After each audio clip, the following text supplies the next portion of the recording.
우리 함께 인사하시겠습니다. 옆에 분에게 잘 오셨습니다. 11기 환영합니다.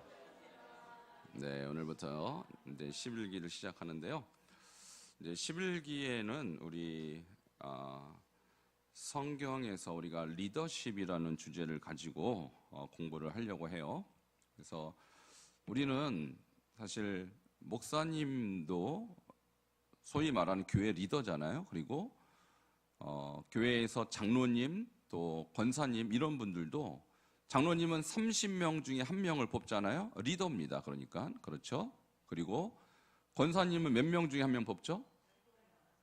15명 중에 1명 뽑죠. 그러니까 교회에서 권사님들도 리더고 또 우리 목자, 부목자는 한 그룹을 이끌어가는 리더이기 때문에 어쩌다 리더가 되는 것이 아니고 어떻게 하면 좋은 리더가 되는지를 성경을 통해서 또 배워야 될 필요가 있습니다. 그래서 오늘부터 약 4개월 가까운 시간 동안에 이 소그룹, 특별히 우리는 이제 소그룹 안에서 리더로서 역할을 어떻게 감당하는지를 배우려고 합니다. 자, 먼저 첫 번째 여러분 다 가지고 계시죠, 이거? 네, 자 보시면서 PPT 동일하게 PPT가 뜨고 있습니다.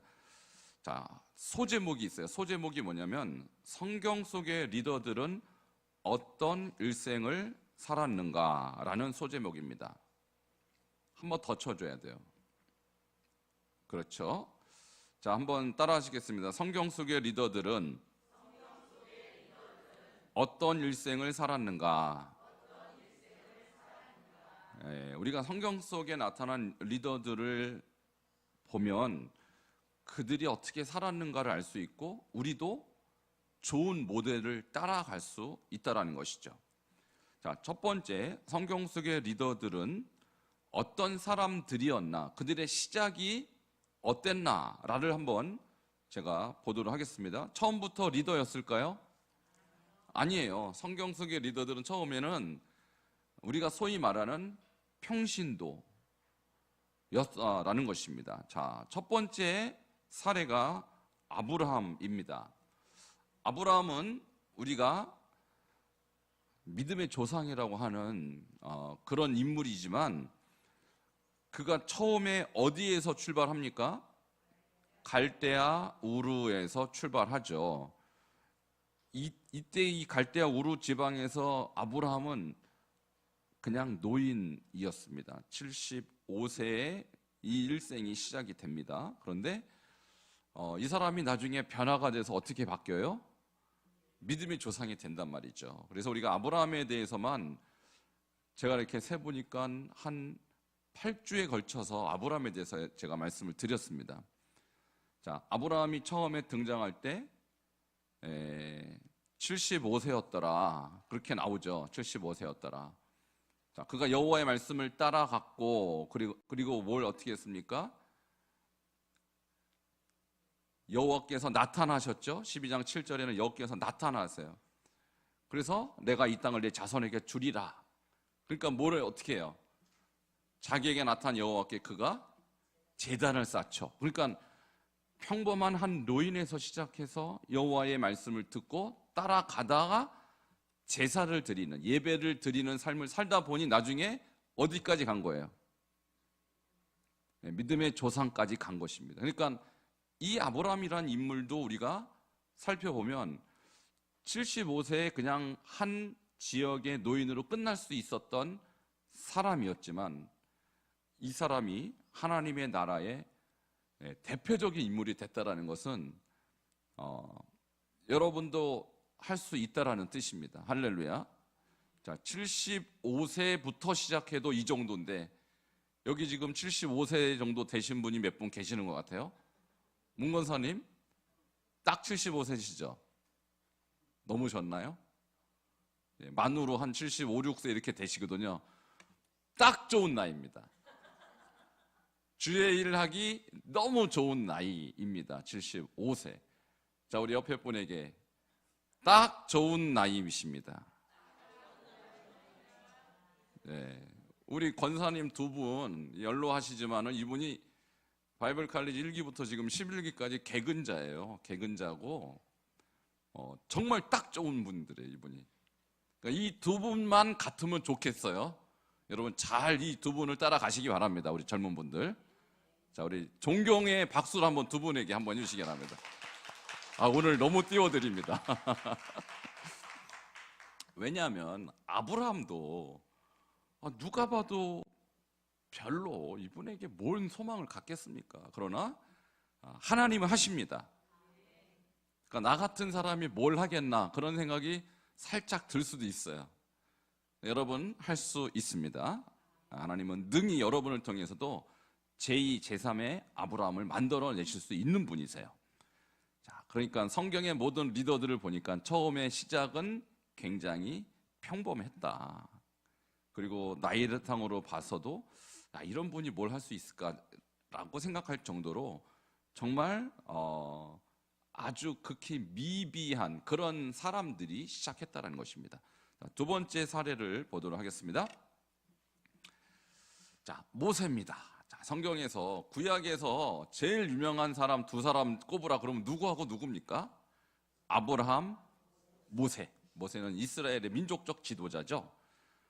물론 모세는 이제 나일강에 버려졌을 때 석 달 동안 부모가 숨겨서 더 이상 어떻게 할 수가 없으니까 강에다 버립니다. 버리는데 사실 하나님께서 섭리적으로 바로 공주의 딸에게 이 아이를 입양시키죠. 그래서 40년 동안은 애굽의 왕자로 삽니다. 어마어마한 인생 스토리죠. 그러나 그가 애굽의 한 사람을 이제 쳐 죽이는 그런 상황 속에서 어떻게 합니까? 도망가죠. 이게 이제 도망가는 이유가 사실 왕권 다툼이 있었기 때문에 라이벌이 되는 그 바로에게 사실은 위협을 당한 것입니다. 도망가서 40년 동안 미디안에서 광야로 양치기로 삽니다. 이 광야에서 저기 한번 읽어보세요. 같이 한번 읽어볼까요? 시작. 모세가 그의 장인 미디안 제사장 이드로의 양떼를 치더니 이렇게 나오죠. 누구의 양떼를 쳐요? 자, 장인의 양떼를 쳐요. 저때 저 양반이 몇 살쯤 되셨을까요? 모세는 몇 살에 부름 받습니까? 80에. 아브라함보다 5살 많을 때 부름 받아요. 80이 되도록 자기 양 한 마리가 없습니다, 여러분. 장인의 양을 치잖아요. 그러니까 아브라함은 그래도 거부였어요. 재산이 많은 사람이었어요. 근데 물론 모세는 광야 이전에는 애굽의 왕으로서 굉장히 화려하게 살았지만 광야에서는 완전히 무일푼으로 전락한 인생을 삽니다. 그리고 나이도 무려 80이나 됐을 때 그때 하나님이 부르셔요. 그러면 이런 모습에서 우리는 또 뭘 알 수 있냐면 하나도 재산도 없고 40년간을 정말 양치기로 했다면 그의 안에는 정말 아무것도 남지 않은 그런 무기력한 상태였을 것입니다. 그러니까 이런 양떼를 치는 양치기를 하나님 부르셨다라는 것입니다. 그러니까 이스라엘의 탁월한 지도자, 이 위대한 지도자는 양치기였다. 이런 것을 우리가 성경을 통해서 알 수가 있는 것이죠. 그러니까 성경의 위대한 리더들의 시작은 어땠다라는 것을 알 수 있냐면 굉장히 평범했다. 굉장히 평범했다. 그래서 내가 다른 사람에 비해서 정말 특출나지 못하고 아주 평범한 그런 느낌이 든다면 여러분 그래서 하나님이 쓰시는 것입니다. 만약 애굽의 왕자였을 때 모세를 불렀다면 이렇게 하나님이 쓰실 수 있었을까요? 아닙니다. 너무 교만하고 너무 아는 게 많고 잘난 체 해갖고 하나님이 쓸 수가 없는 거예요. 그래서 애굽 왕자 시절의 모든 그의 기력, 그의 모든 지식, 그의 모든 자신감 40년 동안에 쑥 빼버린 거예요. 그러니까 절대 무기력 상태에 빠져있는 한 사람을 부른 것이죠. 직업적으로도 자기 양 하나도 없는 그지와 같은 존재를 그는 부르신 것입니다. 자, 이와 같이 성경의 모든 리더들은 원래 굉장히 평범한 사람이었다는 것입니다. 자, 우리 옆에 분에게 다시 한번 이렇게 한번 말씀드리도록 하겠습니다. 소망을 가지시기 바랍니다. 네, 소망을, 이 인물들을 보고 소망을 가지시라는 거예요. 자, 세 번째는 기드온입니다. 기드온. 우리 사사들을 보면 사사들이 성경에 사사기에 쭉 나오는데 업적으로 보면 기드온이 정말 탁월합니다. 기드온이 엄청 탁월한 인물이에요. 자, 이 기드온이 근데 원래 처음에 직업이 무엇이었을까요? 예, 자, 농부입니다. 사사기 6장 11절 같이 읽겠습니다. 시작. 마침 요아스의 아들 기드온이 미드온 사람에게 알리지 아니하려 하여 밀을 포도주 틀에서 타작하더니, 자, 지금 시대적 상황에 나오죠. 미디안에게 눌려 사는 그런 상황에서 하나님이 기드온을 통해서 이 미디안을 물리치는데요. 기드온에게 하나님이 영이 임한지라 계속 나와요. 강력한 지도자가 되는데, 여러분, 우리 교회 목표가 지금 3대 목표 중에 하나가 뭐예요? 기드온의 300용사, 300명으로 무려 12만 4천 명을 이깁니다, 여러분. 성경에 나온 전쟁사 중에서 정말 전무후무한 강력한 전쟁의 탑 리더로 이 소심한 사람이 쓰여요. 자, 얼마나 소심했냐? 밀을 어디에서 타작해요? 밀을 포도주 틀에서 타작해요. 이게 무슨 소리인지 모르시겠죠? 자, 밀 타작은 원래 어디서 타작해야 돼요? 마당에서 밀을 타작해. 근데 마당에서 했다가는 미디안 사람한테 눈에 띄니까 뺏길까봐. 포도주 틀은요, 위에 포도 밟는 데가 있고 또르륵 내려오면 밑에 집을 받으니까 안 보여요, 밑에서 하면. 그러니까 거기서 하는 거. 아주 소심쟁이였다. 이런 소심한 사람이 나중에 300명 가지고 12만 4천 명을 이긴다? 가능한 얘기예요? 여러분, 미디안 강력한 그때 군사력을 갖고 있었을 때였습니다. 그런데 주님은 이런 소심한 한 사람을 통해서 이스라엘을 구원하십니다. 그러니까 우리가 이런 인물들 한 사람 한 사람을 보면서, 아, 원래부터 저렇게 탁월한 것이 아니었구나. 자, 이 미디안을 전쟁에서 자기가 이길 자신이 없으니까 하나님께 사인을 구하죠. 어떻게 사인을 거냐면, 처음에는 양털을 딱 갖다 놓고 양털만 적게 해달라고 그래요. 그러니까 하나님이 해주세요. 그 정도면 믿어야 될 거 아니에요. 그래도 못 믿어요. 양털만 제하고 나머지를 적게 해주세요. 이렇게 하나님께 또 요구해요. 하나님이 다 들어주셔요. 자, 그만큼 소심하고 의심 많고 돌다리도 두들기다가 한 번 또 두들기는 그런 인물들이었습니다. 그런데 하나님께 붙들림 받으니까, 주의 영이 임하니까 엄청난 역사를 일으킵니다. 그래서 여러분 중에 혹시 나는 성격이 소심해서 좀 큰일 하기 어렵다라는 생각을 혹시 가지고 계신 분 계시면 기드온에게 용기를 받으시기 바랍니다. 자, 우리 옆에 분에게 소심해도 괜찮습니다. 소심해도 괜찮아요. 여러분, 저도 여러분 믿을지는 모르겠지만 굉장히 소심했었어요. 제가 안 믿어지시죠? 저 굉장히 소심한 사람이에요. 제가 A형이거든요. A형, 혈액형이. A형이 소심하다 그러잖아요. 저 정말 소심해요. 여러분이 안 믿으실까봐 제가 자꾸 이렇게 말씀드리기 어려운데, 정말 소심하고 어릴 때는 정말 누구하고 얘기 못했어요. 정말 소심했어요. 근데 예수 믿고 성령 체험하고 담대하게 바꿔주셨어요. 할렐루야. 그러니까 여러분도 가능합니다. 그래서 성경의 모든 리더들은 이렇게 처음에는 정말 보잘것없었다, 정말 한심했었다라는 것입니다. 주님이 하십니다. 자, 네 번째 인물을 소개합니다. 이 사람은 선지자 중에서도 아주 유명한 아모스라는 선지자입니다.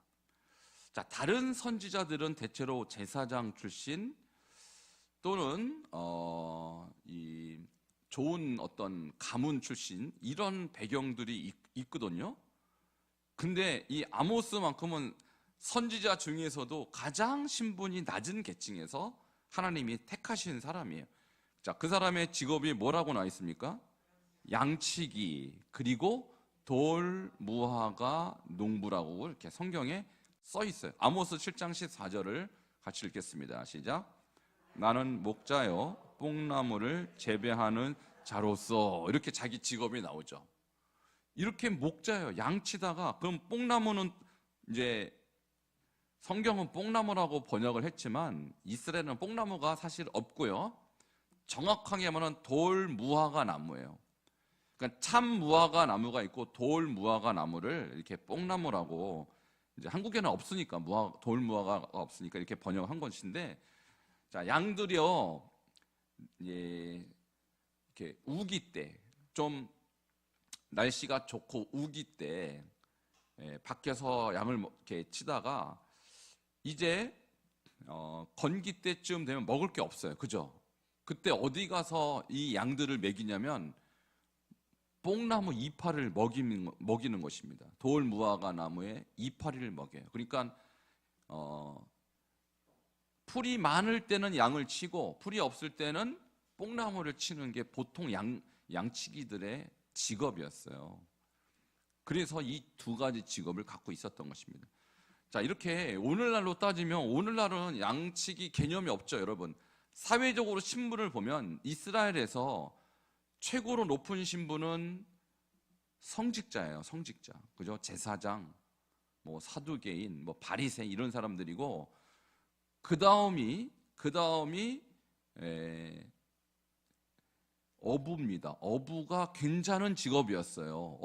예수님의 12 제자들이 어부였다고 그러잖아요. 근데 괜찮은 직업이고 그 다음이 농부입니다. 농부. 그러니까 농부하고 어부하고 비슷했고 맨 마지막이 양치기가 가장 하층이었어요. 그러니까 최고로 사회적으로도 낮은 계층의 사람이 바로 아모스였다는 것입니다.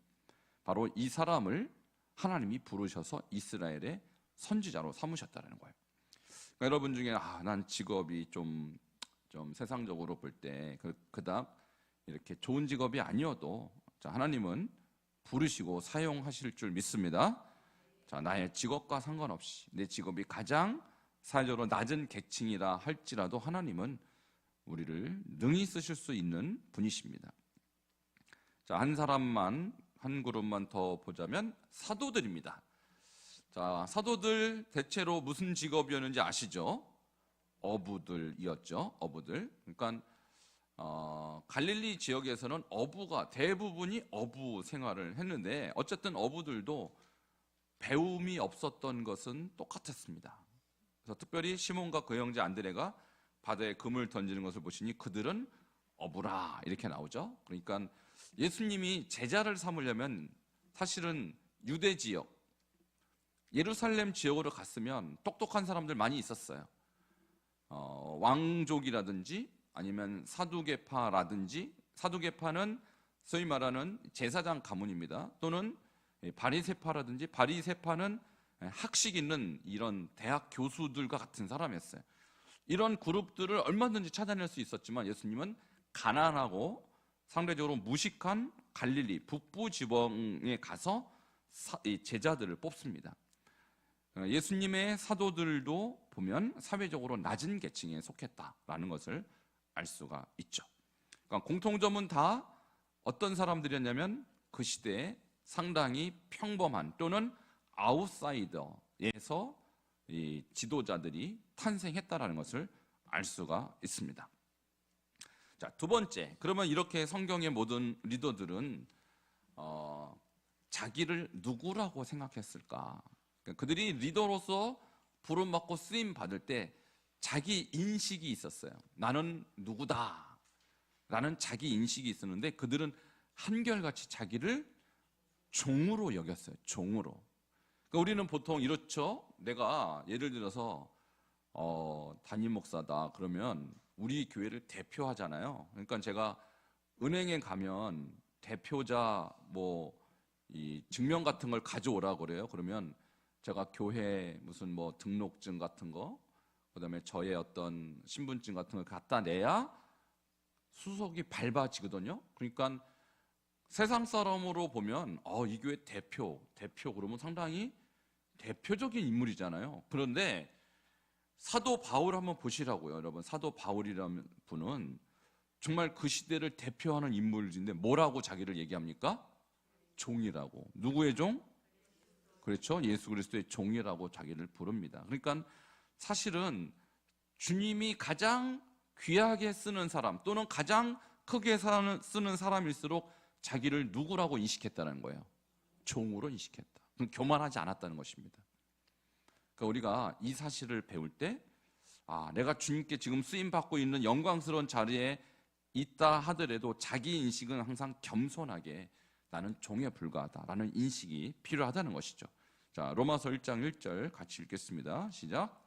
예수 그리스도의 종 바울은 사도로 부르심을 받아 하나님의 복음을 위하여 택정함을 입었으니. 아멘. 자, 여기서 예수 그리스도의 종 그러면은 하나님 앞에서는 종이고, 자, 사도라는 것은 사역적인 자기의 타이틀이거든요. 그래서 사도라는 것은 우리는 사도 그럼 굉장히 높은 사람 이렇게 여길지 몰라도 사도라는 이름 자체는 어떤 높고 낮은 개념이 없어요. 이것은 예수님, 하나님께 보냄을 받았다는 의미로서 사도라는 의미 있는 것이지 거기에는 직위의 높고 낮음의 개념은 하나도 없는 것입니다. 단지 그는 자기를 예수 그리스도의 종으로 이해했다. 이것이 중요한 거예요. 자, 우리 상대방에게 한번 이렇게 서로를 한번 고백하시겠습니다. 저는 예수 그리스도의 종입니다. 네. 종을 조금 리얼하게 표현하면 놈이죠. 여자한테는 안 붙이겠습니다. 듣기가 조금 너무 거시기 해서. 그러니까 종은요, 님이라고 붙이면 안 돼요. 근데 가끔 이렇게 성도님들 입장에서 목사님들 좀 높이시려고 우리 주님의 종님들 뭐 이렇게 붙이는데 종은 님이 없습니다. 다 놈입니다. 그것은 합당하지 않은 거예요. 종에게 님자를 붙일 수가 없는 거예요. 그러니까 나는 종놈이에요. 주님 앞에서 저를 드러낼 자격이 없는 종놈이다. 이것을 한결같이 리더들이 인식을 했다는 너무 놀라운 공통점인 거예요. 또 한 사람을 볼까요? 야고보서의 저자가 누굽니까? 야고보서의 저자는 야고보입니다. 근데 이 야고보가 누구라고 알고 계십니까? 예수님의 친동생 야고보입니다. 물론 제자 중에서도 야고보가 있었는데 그 제자가 아닌 친동생이었어요. 자, 그런데 여러분 혹시 이 기사가 기억나십니까? 예수님의 어머니와 예수님의 동생들이 예수님을 찾아왔어요. 그러니까 예수님이 누가 내 어머니요? 누가 내 형제냐? 누가 내 동생들이냐? 라고 했을 때 하나님의 말씀을 듣는 사람이 내 어머니고 내 동생이라. 자, 약간 삐딱한 느낌 안 듭니까? 그죠? 왜 자기 어머니하고 자기 동생들이 왔으면 좀 따뜻하게 맞아야 되는데 예수님이 왜 이렇게 얘기했을까요? 그 당시 예수님의 동생들은 예수를 미쳤다 그랬어요. 우리 형님 미쳤지 이러고 돌아난다고. 그러니까 무슨 얘기입니까? 야고보도 예수님을 원래는 누구로 여겼다? 우리 형님 미친놈이에요 이러고 돌아다녔다고요. 그런데 이제는 누구라고 불러요? 주 예수 그리스도의 종 야고보는 이렇게 해요. 우리 형님이 저의 주인입니다. 어떻게 이렇게 바뀔 수가 있어요? 놀라운 변화죠. 그죠? 그러니까 이 야고보의 변화가 바로 예수님이 정말로 죽고 부활하지 않으면 이렇게 바뀔 수가 없다는 증거입니다.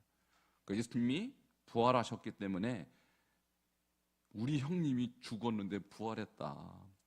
이분이 하나님이구나. 그때 믿은 거예요. 그전에는 안 믿었다고. 미쳤다고 그랬어요. 미쳤다. 그러니까 성경의 모든 리더들의 자기 인식은 뭐였다? 종이다. 나는 그리스도의 종이다. 네, 한결같이 똑같아요. 자, 세 번째, 베드로 역시 자기를 종이라고 합니다. 함께 읽어보겠습니다. 베드로후서 1장 1절 시작. 예수 그리스도의 종이며 사도인 시몬 베드로는 우리 하나님과 구주 예수 그리스도의 의를 힘입어 동일하게 보배로운 믿음을 우리와 함께 받은 자들에게 편지하노니. 아멘. 자, 베드로가 이제 편지를 씁니다. 편지를 쓰는데 내가 말이야 예수님의 수제자야 이러고 안 썼어요. 저는 예수 그리스도의 종입니다 이렇게 썼어요. 종. 자, 아까 첫 번째 사도 바울도 나는 예수 그리스도의 종입니다. 야고보도 나는 예수님의 종입니다. 베드로도 나는 예수님의 종입니다. 이러고 자기를 인식했다. 그러니까 우리도 내가 교회에서 어떤 직분을 이렇게 맡게 되면 아무래도 조금 여러분이 좀 내가 그래도 교회에서 장로인데 이런 생각이 조금 들거든요. 아무래도 내가 그래도 목자인데 내가 그래도 권사인데 뭐 이런 생각이 좀 들어요. 근데 여러분 다 우리는 누구라고 인식해야 돼요? 종입니다. 종은 다 똑같은 종이에요. 네, 종 안에서도 물론 조금 차이는 있을 수 있지만 종은 그냥 종일 뿐이에요. 종이라고 해서 갑자기 주인으로 바뀌는 일이 없습니다. 아무리 부지런하고 아무리 똑똑한 종이라도 무조건 종이라는 사실이죠. 그럼 이 종은 뭐냐? 종의 정체를 제가 밝히겠습니다. 자, 헬라어로 따라하시기 바랍니다. 둘로스. 둘로스는요, 종이라고 번역하는 것보다는 노예라고 번역하는 것이 더 정확해요. 우리나라의 그 시대에는, 우리나라의 이 봉건 시대에는 사실 노예라는 개념보다는 종이라는 개념이 좀 더 맞았죠. 근데 유럽이나 미국 같은 경우는 종보다는 노예라는 개념이 훨씬 강하죠. 왜냐하면 로마 시대 때, 이게 로마 시대잖아요. 로마 시대 때는 종이라는 개념이 사실 어디서 사오고 팔고 그리고 말 안 들으면 죽여도 되는 거예요. 짐승과 똑같이 여겼어요. 인권 자체가 전혀 없었습니다. 그러니까 둘로스는 다른 사람에게 자신의 뜻을 복종하기만 해야지 주인에게 어떤 자기의 생각을 얘기할 수 있는 존재가 아니었습니다. 주인의 소유물이었습니다. 법적 권리를 전혀 가지지 못한 재산의 소유물에 불과했고 자기 재산을 소유할 수 없는 그런 존재였다라는 거예요. 그러니까 둘로스, 종은 자기의 생각이나 자기의 계획이 있을 수가 없는 거예요. 우리가 하나님의 지금 종으로 산다고 했을 때 이 앞에 소개하는 이 세 사람, 사도 바울, 자기의 계획이 없었어요. 그냥 주님이 가라고 한 곳에 간 것입니다. 그래서 선교를 한 것입니다. 그러니까 우리도 지금 이 리더들의 자기 인식이 종이었다는 사실을 통해서 우리가 배워야 될 점은 뭐냐면, 우리도 주일 일을 하다 보면 내 생각이 조금 앞서는 경우가 있어요. 이게 맞는데, 목사님 생각도 물론 중요하지만 내 생각도 맞는데라는 생각이 들 수도 있고, 우리 목자들 사이에서 또는 재직들 사이에서 당신이 뭘 알아? 내 생각이 옳지 라고 주장하고 싶을 때가 있을 거란 말입니다. 이때 여러분, 물론 여러분의 생각이 틀렸다라는 것은 아니라 우리의 직분 자체가 종이라는 것은 내 생각을 관철하기보다는 우리가 좀 더 겸손하게 하나님의 뜻을 구하는 것이 종의 올바른 태도라는 거예요. 그래서 여러분, 내 생각이 다 맞다라는 것은 내려놓으셔야 돼요.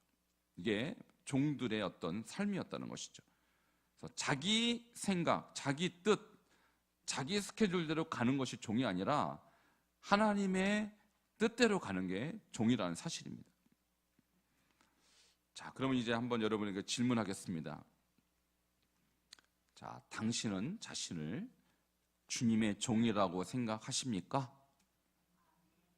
자, 이 질문을 우리 한번 해보세요. 옆에 분에게. 당신은 당신 자신을 주님의 종이라고 생각하십니까?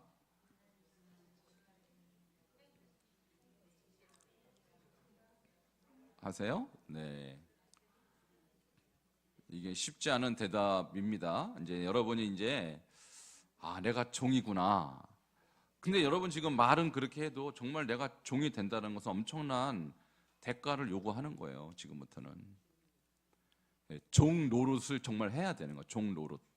주님의 종 노릇. 여기 보시면 예수님이 지금 제자들의 발을 씻기는 모습인데요. 예수님이 제자들의 또 종 노릇하죠. 그죠? 우리 주님이 사실 하나님의 종이기 때문에 이 땅에 오셔서는 우리한테는 주님이시지만은 하나님의 종으로 오셨어요. 그래서 주님의 하나님의 종으로서 그가 한 최고의 순종은 십자가입니다. 십자가 치기 전에 제자들의 발을 닦이면서 내가 주와 스승되어 너에게 본을 끼쳤으니 너희도 나와 같이 서로 종노릇하고 사랑하고 섬기는 것이 옳다고 가르치는 저런 모습인 것입니다. 그래서 우리는 이제 주님의 어떤 사명을 맡은 자로서 종으로 살아야 된다는 자기 인식이 필요합니다. 그럼 주님의 종으로 살았던 사람 제가 5분을 소개할 텐데 이분들이 누구인지 답이 다 나와 있군요. 이게 원래 답을 여러분이 맞춰야 되는 건데 예, 이거 뭔가 조장 믿습니다. 자, 그분은 어떤 종이신지 한번 맞춰보세요. 모른다고 치고 저기 없다고 치고 그는 방주를 짓고 가족을 구원한 하나님의 종입니다. 엄청난 사명을 감당한 종이죠. 그죠? 방주를 지었어요. 자, 두 번째 종. 그는 이스라엘 백성을 애굽에서 인도해낸 하나님의 종입니다. 누굽니까? 모세. 답이 이렇게 싱겁게 나오면 안 되는데 3번. 그는 자기 아들을 하나님께 제물로 드려 믿음의 조상이 된 하나님의 종입니다. 아브라함. 네 번째. 그는 형들에게 팔려 노예로 살았으나 애굽의 총리가 되어 자기 민족과 많은 민족을 구원한 하나님의 종입니다. 요셉. 자, 이거 답 없다고 해도 이렇게 툭툭 튀어나올 수 있는 답들이죠. 마지막으로입니다. 그는 원래 세무 직원이었다가 이거는 여러분이 못 맞췄을 수도 있는데 예수님의 제자가 되어 복음서 한 권을 기록한 하나님의 종입니다. 그렇죠? 여기서 세무 직원이 세리라고 성경에 나와요. 세리. 그죠? 세리. 이와 같이 성경에 있는 인물들은 5명 다 보세요. 노아도 그냥 평범한 할아버지잖아요. 모세도 아브라함도 또 요셉은 평범한 아이였잖아요. 마태도 이제 마태는 사실 손가락질 당하는 직업이었지 않습니까? 세리라는 직업이. 그랬다가 다 주님이 부르셔서 종으로 평생을 살다가 자기 사명 다 하고 떠난 사람들이거든요. 그러니까 모든 종에게는 이와 같이 사명이 있어요. 궁극적 사명이라고 그래요. 이 사명을 한번 따라 하시겠습니다. 궁극적 사명. 결국은 이 사람들이 한평생 살다가 이루어 놓은 사명 한두 마디로 다 이렇게 나올 수 있다는 거예요. 노아는 방주 짓는 사명, 모세는 출애굽의 사명, 아브라함은 믿음의 조상이 되는 사명, 요셉은 자기 가족을 구원하는 사명, 마태는 예수님의 사도로 살았다는 거죠. 마태복음을 기록하는 사명이 있었다는 것이죠. 이같이 한평생 여러분의 사명은 사실은 한두 단어로 정리가 될 수 있어요. 결과적으로. 자, 그러면 여러분은 어떤 사명 때문에 주님이 이 자리에 오게 했다고 생각하십니까? 그것을 한번 생각해 보자라는 거예요. 모든 종에게는 사명이 있어요. 자, 여러분에게 제가 묘비를 하나씩 드립니다. 저거 묘비거든요. 묘비에 여러분 돌아가실 때 아무개 권사는, 아무개 집사는, 아무개 장로는 뭐 하다 죽었다 이거 써야 될 거 아닙니까? 그죠? 보통은 권사, 아무개하고 태어난 날, 죽은 날 이렇게 쓰는데 좀 더 자세하게 여러분의 묘비명을 지금 미리 작성해 주시면 여러분 제가 장례식 때 요대로 읊어드릴게요. 요대로. 모르죠. 제가 먼저 갈 수도 있으니까. 근데 모르는 겁니다. 그러니까 미리 묘비명을 써 놓으시라는 거예요. 그리고 이 묘비명이 여러분의 사명이에요. 지금까지는 내가 무슨 사명이 있는지 생각 안 하고 여기까지 오실 수도 있어요. 근데 지금 한번 생각해 보시라는 거예요. 바로 리더들은 사명 따라 살다가 사명 다 하고 죽은 사람이 리더예요. 네, 시작은 별 볼 일 없었다라는 공통점이 있다라는 것입니다. 하나님이 그렇게 인도하시고 만드시고 빚어 가셨다는 것입니다. 자, 저는 이렇게 제 사명을 정리해 봤습니다. 신재영 목사는 주께서 주신 사명을 따라 세계 선교의 완성을 위해 헌신한 하나님의 종이다. 이렇게 저는 제 사명을 정리했습니다. 그렇다고 세계 선교의 완성을 위해서 선교지만 돌아다니라는 법은 없어요. 한국에서 한 교회에 선교 사명을 불어넣고 가는 것도 저는 세계 선교의 완성을 위해서 꼭 필요한 사명이라고 생각해요. 그러니까 여러분은 아직 저의 선교 사명을 잘 모르실 수도 있어요. 제가 설교하는 것도, 여러분에게 이렇게 가르치는 것도 꿍꿍이가 있어요. 여러분, 저는 뭘까요? 여러분 세계 선교 시키려고 이거 시키는 겁니다. 여러분 눈에 선교가 들어오도록 가르치려고 이런 거 하는 거예요. 결국은 이거 다 했는데도 선교에 눈을 못 떴다. 저는 사명을 다 못한 겁니다. 왜냐하면 주님은 선교가 완성돼야 재림하시니까. 그래서 저는 이 목적을 위해서 설교도 하고 가르치기도 하고 여러분을 이끌어가고 있는 거예요. 이게 저의 사명이니까. 그럼 여러분도 한번 생각해 보세요. 여러분의 인생의 최종적인 사명은 뭐가 되어야 될까? 자, 시간을 1, 2분 드리겠습니다. 음악 높여주시고 괄호 안에 쓰시면 돼요. 첫 번째 괄호는 여러분 이름 쓰시고 두 번째 괄호에는 여러분이 한평생 남기고 가야 될 사명 이름을 쓰시면 됩니다.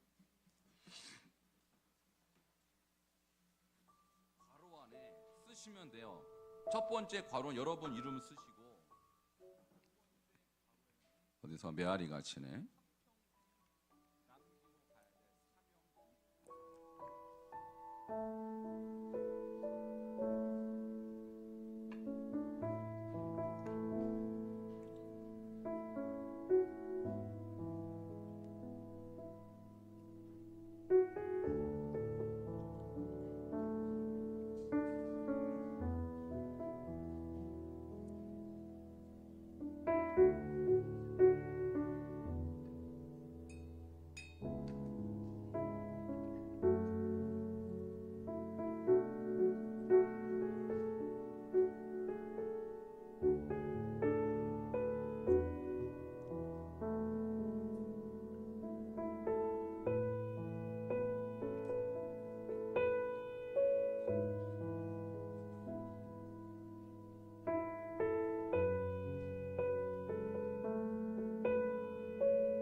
다 쓰신 분은 한번 손 들어 주시기 바랍니다. 다 쓰신 분. 이게 잘 안 써지나 봐요. 조금 더 시간 더 드리겠습니다.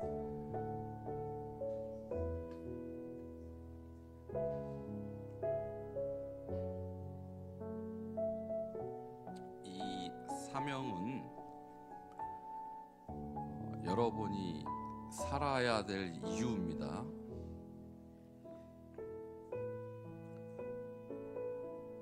여러분이 밥을 왜 먹냐? 그 사명 때문에 밥을 먹는 것이고 왜 또 직장을 다니냐? 바로 그 사명 때문에 직장도 다니는 겁니다.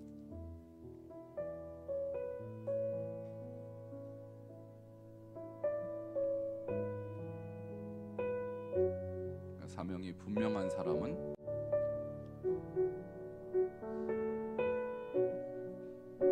우울증 같은 거 잘 안 빠집니다. 바빠서 우울증 같은 거 빠질 이유가 없어요. 상처도 잘 안 받습니다. 사명이 분명한 사람은 상처쯤은 그냥 우습게 넘어갑니다.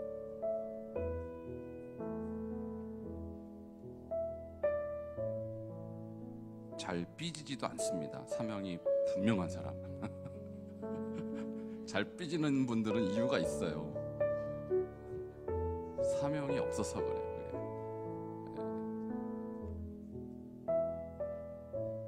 상처 잘 받는 사람들 있죠. 뻑하면 상처 받는데 그 사명이 없어서 그래. 자, 이제부터 지금 저도 이제 우리 대목장별로 이렇게 모여서 제가 조금 나눈 부분들 이렇게 얘기도 해보는데, 어떤 분은 우리 가족 복음화, 우리 가정을 내가 복음화 시키는 것을 사명으로 여기겠다 하는 분이 계시고, 어떤 분은 우리 교회를 좀 공동체를 세우는 사명으로 평생을 한번 바쳐보겠다 이런 분도 계시고, 어떤 분은 내가 봉사를 내 사명으로 여기겠다. 너무 좋은 사명이죠. 사명이 있는데 좀 어떤 다른 분들은 어떤 사명을 오늘 하나님이 내 마음에 주셨는지 좀 궁금합니다. 그래서 마이크를 돌릴 테니까 마이크를 나와서 하겠어요? 마이크를 돌릴까요? 그죠? 그래서 마이크를 준비했어요. 원래 제 스타일은 앞에서 나오는 건데 여러분이 마이크를 더 좋아하시는 것 같아서 제가, 자, 마이크 돌리세요. 자, 누구부터 하시겠습니까?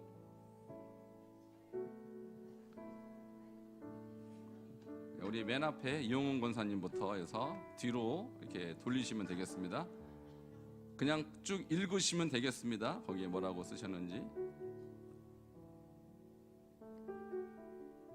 저 이용훈 권사는 가족 구원과 교회 부흥과 발전을 위해서, 나라와 민족을 위해서 하나님 부르시는 날까지 기도하며 살겠습니다. 기도해서 박수해 주시기 바랍니다. 네, 감사합니다.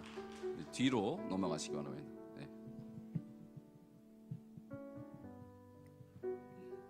박은재는 주께서 주신 사명에 따라 봉사에 헌신하는 하나님의 종이 되겠습니다.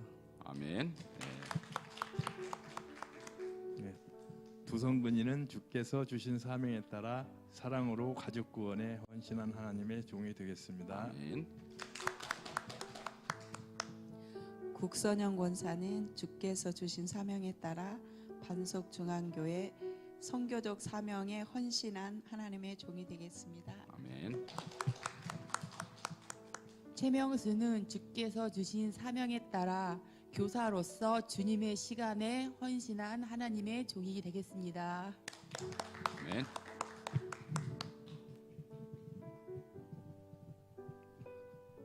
김현철 집사는 주께서 주신 사명에 따라 하나님의 몸된 교회 공동체를 세워가는 일에 헌신한 하나님의 종이 되겠습니다. 아멘. 저 김정인 집사는 주께서 주신 사명에 따라 가족 형제의 복음화 전도에 헌신한 하나님의 종이 되겠습니다. 아멘.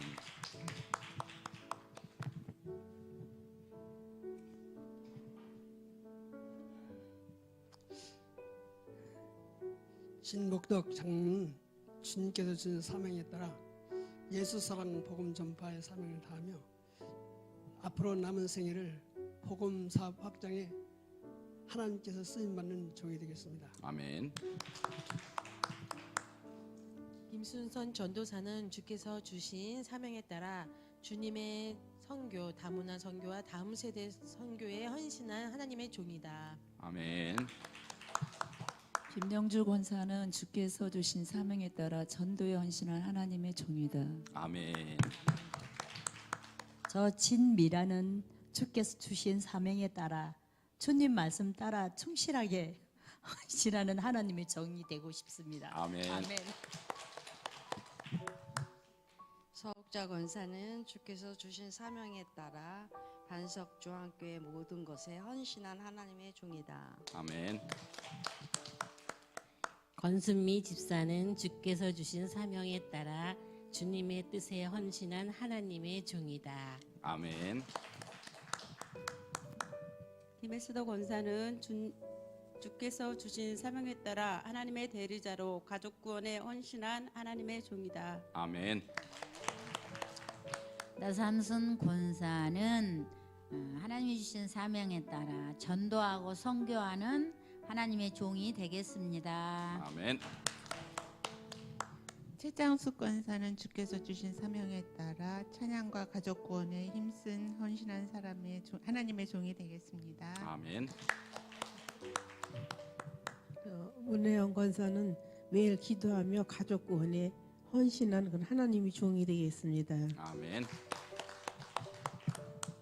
배한순 권사는 주께서 주신 사명에 따라 찬양과 봉사에 헌신한 하나님의 종이 되겠습니다. 아멘.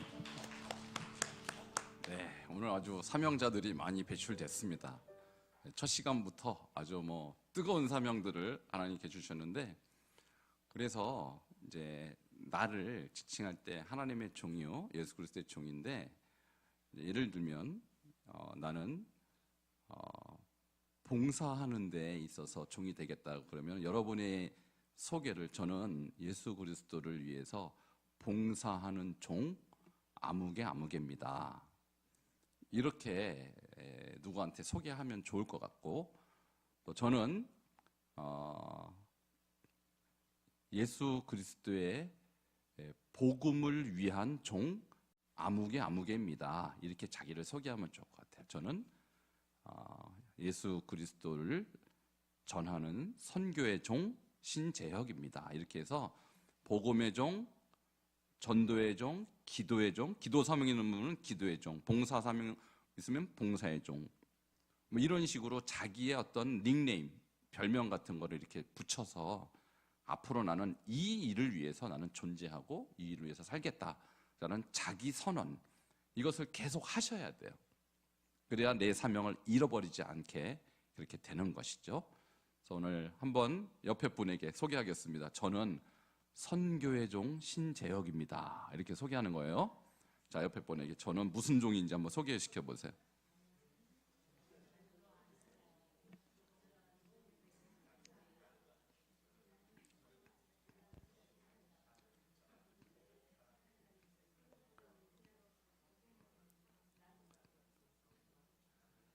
자기소개를 잘 하셨습니까? 예. 전도의 종, 기도의 종, 또 봉사의 종, 찬양의 종, 다 우리는 종입니다. 그래서 그런 자기 사명을, 종은요, 주일날만 와서 하는 게 종이 아니라 나의 라이프 스타일 자체가 그것을 위해서 존재한다, 그런 뜻이거든요. 그래서 여러분, 오늘부터 그 사명을 위해서 여러분 살 수 있도록 오늘부터 사명이 시작된 줄 믿습니다.